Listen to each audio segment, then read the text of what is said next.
Hi there, my name is Wisdom. I'm an award-winning author and I'm the president and founder of Wisdom Mupudzi International. Today I just want to talk about the aspect of Christian prayers. Now, over the last couple of years, I've been involved in a particular ministry in Melbourne, Australia, and just sort of heading that area of prayer. Not only that, but I've observed a lot of things over the years through traveling, through my experiences, through my interactions with many friends and with many friends across many parts of the world, Africa, Europe, United States, you name it. So I'm at a point where, because of that, I've gained a lot of experience in terms of understanding and seeing some of the things that are happening out there in terms of the 21st century church as well. So having said that, today I want to talk about one key element that I've been finding out a lot in a lot of places, and it's across the world, and I think it's affecting the body of Christ on a very massive scale. And I want to talk about the subject of idolatry. Now, you see, when it comes to the element of when people talk about prayer, sometimes it's so easy for people to be in a place where it's routine. It becomes religious, but really people are not really looking at the key element of relationship. So having said that, when you bring the aspect of idolatry, you're looking at two sides to it. One element, which is a direct idolatry, where someone confesses that they believe in God, but really behind the scenes they're into something else, deliberately and consciously. That's one. Now the other one is more dangerous. This is one which is hidden, which is more subtle, where people think and believe they think and believe that they worship God, but really in a covert way, in a very subtle way, they're not worshiping God, they're worshiping something else. Now that's a very dangerous one. For example, you see that a lot of people are in the tendency of idolizing certain ministers, to the point where those particular ministers become idols.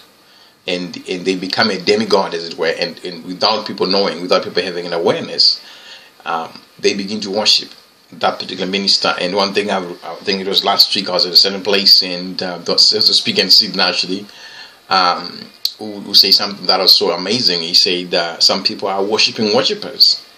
That just struck me, because I've seen a lot of things out there, and I've seen a lot of people in those places where they tend to worship the worshippers. It's just, for example, many people idolize Beyonce at a very crazy rate, and that is, people from any background, religious, non-religious, you name it, many people idolize Beyonce, and it's a fact. And not only that, but a lot of people idolize certain people for many reasons. I mean, think that particularly those people who are in a place where someone wants to be something like that, where someone looks at that person, they feel like, I want to be like that. I want to be like that person. They sometimes if it's taken to the extreme, people then stop worshiping God, as it were, and start worshiping that thing, that person. It could be a man, it could be a woman, and of course there's adultery relationship, which is another topic altogether. I won't look at that today, but I do want to look at that element of idolatry in the church when it comes to the aspect of prayer. So, for example, if one is praying, right, and maybe God might have another way of doing things, and God so as God is saying, maybe the answer might be A, but because if that person in their minds already made up that they want B, and if B is an idol, then it hinders them to have a good relationship with God, number one. Number two, it hinders them from getting an answer, because as far as they're concerned, their answer is B, because B is an idol.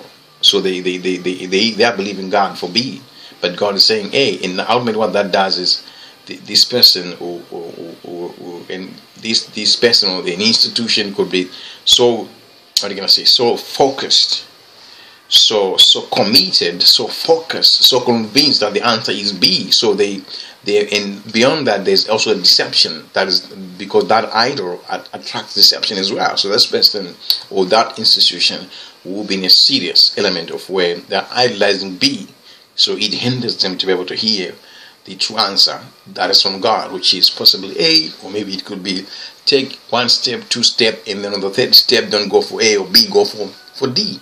That makes sense. Yeah, so it's very dangerous, and many people sometimes are in that place where they are in that idolatry, which is so covert, which is so subtle, and because of that, any entire institution can totally be derailed, and marriages and relationships of people. Not only that, but the most important thing is it undermines a person's relationship with God. Not only that, it hinders their prayer life to the point where some people think, why is God not answering? But the bottom line is God is answered, or sometimes God is answered a long time ago, or even if he's speaking or he's answering, people are not hearing, because until and unless they deal with that idol, it's child's play. But it's really very dangerous and also very sad in a way, because people's destinies are being wasted, are being destroyed, and not only that, people's relationship with themselves, relationship with others, and also most importantly, the relationship with God. So it's very, very important. I think in the book of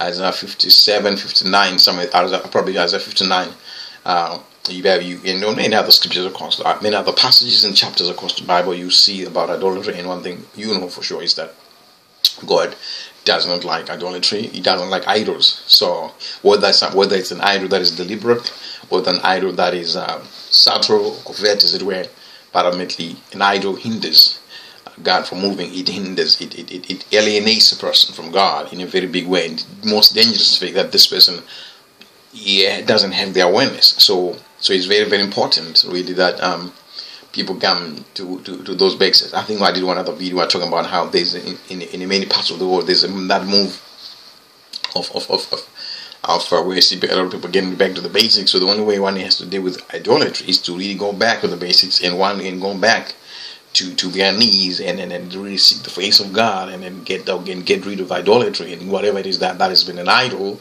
Let it be removed, and then when it is removed, then fellowship with God can is restored, and then a person can begin to hear, begin to heal and to hear from God clear, and thereby God can actually put them on the right path that they need to follow.